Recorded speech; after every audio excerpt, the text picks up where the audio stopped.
অনেকের দাঁত কিন্তু উঁচু নিচু থাকে, ধরেন যে কারো সামনের দাঁত হয়তো উঁচু, বিশেষ করে মেয়েদের বিয়ের ক্ষেত্রে এটা একটা জটিলতা তৈরি হয়, সেক্ষেত্রে আপনারা কি ম্যানেজমেন্ট নেন? উঁচু নিচু দাঁতের ক্ষেত্রে সবচেয়ে ম্যানেজমেন্ট হচ্ছে অর্থোডন্টিক ব্রেসেসের মাধ্যমে তো করি আমরা।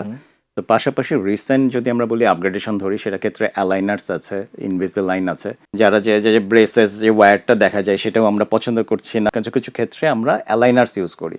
অ্যালাইনার হলো এক ধরনের ইমপ্রেশন নিয়ে আমরা 3D প্রিন্টারের মাধ্যমে, মানে জিনিসটা হচ্ছে ট্রান্সপারেন্ট, একটা ট্রান্সপারেন্ট, মানে দেখা যাবে। তো এই জিনিসটা পরে থাকতে হয় একটা নির্দিষ্ট সময় পর্যন্ত, কেউ 1 সপ্তাহ 10 দিন পর পর চেঞ্জ করতে হয়। তো চেঞ্জ করলে দাঁতের শেপগুলো কারেক্ট হয়ে আবার আগের পর্যায়ে একদম টোটাল অ্যালাইন্ড হয়ে যায়। এটা কি বেশি বয়সে সম্ভব না কম বয়সে, মানে যে কোনো বয়সে সম্ভব? এটা যে কোনো বয়সেই সম্ভব। চিকিৎসা তো আসলে এখন অনেক চেঞ্জ হচ্ছে। আগে যেটা বলা হতো যে একটা সময়ের মধ্যে করতে হবে, 30-এর মধ্যে করলে ভালো, তো এখন দেখা যায় যে সেটা না, আমরা 40-45 পর্যন্তও যেতে পারি অ্যালাইনারের মাধ্যমে।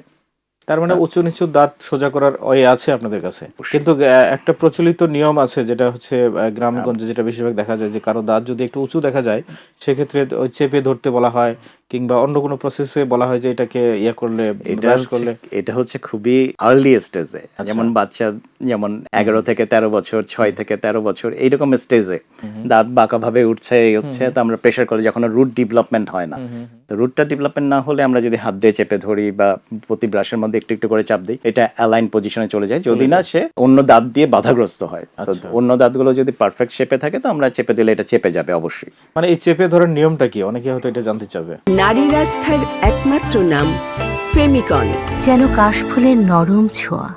কিভাবে, মানে ছোট বাচ্চার হয়তো দাঁত সামনের দিকে একটু উঁচু উঁচু দেখা যাচ্ছে, মানে সাধারণত দেখা যায় যে দাঁত উঠার সময়টাই আমরা এটাকে ফলো করব বেশি, কিন্তু পরবর্তীতে অলরেডি রুট ডেভেলপ হয়ে গেছে। মানে সাধারণত দাঁত আমরা যখন দেখছি উঠছে, তা থেকে 2 থেকে 3 বছরও লাগে রুটটাকে ডেভেলপ হতে।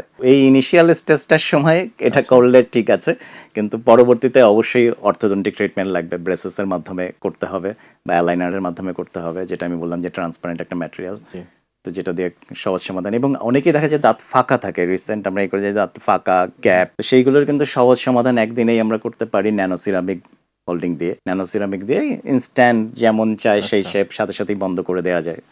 এবং কারো যদি অল্প ভাঙা থাকে, যেটা পাল্প পর্যন্ত যায়নি, তো সেটাকেও আমরা এই ন্যানো সিরামিক দিয়ে পুরোপুরিভাবেই সুন্দর হাসি ফিরিয়ে দিতে সক্ষম, এবং যেটা ন্যাচারাল গ্লেজ সব। কারো দাঁতে হয়তো একটু ফাঁকা আছে, হয়তো মাংসের টুকরো ঢুকে যাচ্ছে, সেক্ষেত্রে আপনারা যে ম্যানেজমেন্টটা নেন সেটা কি? মাংসের টুকরো ঢুকলে যদি গামের হেলদি থাকে, তো সেই ক্ষেত্রে ম্যানেজমেন্ট হলো যে ইনিশিয়ালি বোন গ্রাফটিং, যাদের অনেক বেশি হয়ে যায় যে খাবার জমে যেতে পারে, তো তখন আমরা বোন গ্রাফটিং করি, কোলাজেন গ্রাফট করি, যাতে মানুষের ক্ষয় হয়েছে কোথায়, খাবার জমছে, মানে বোনটা লস হয়েছে, বোন লসটা যাতে হয়, বোনটাকে তো আসলে নতুন করে রিজেনারেটের জন্য ইনিশিয়ালি তো আমি বলেছি যে লেজার অ্যাপ্লাই করতে পারি, স্কেলিং করতে পারি, কিন্তু যাদের অ্যাডভান্স স্টেজে আছে তাদের জন্য কিন্তু বেশি মিলিমিটার যাদের ক্ষয় আছে বা অনেক ডিপে আছে, তো সেই ক্ষেত্রে অ্যাডিশনাল বোন গ্রাফট লাগে। তো বোন গ্রাফট করে ওটা আবার আগের পর্যায়ে চলে আসে, কোনো খাবারও জমবে না, মানুষের স্বাভাবিক অবস্থায় যেটা থাকা উচিত, গামটা ঠিক ক্রাউনের পোর্শনে সেই পর্যন্তই চলে আসবে।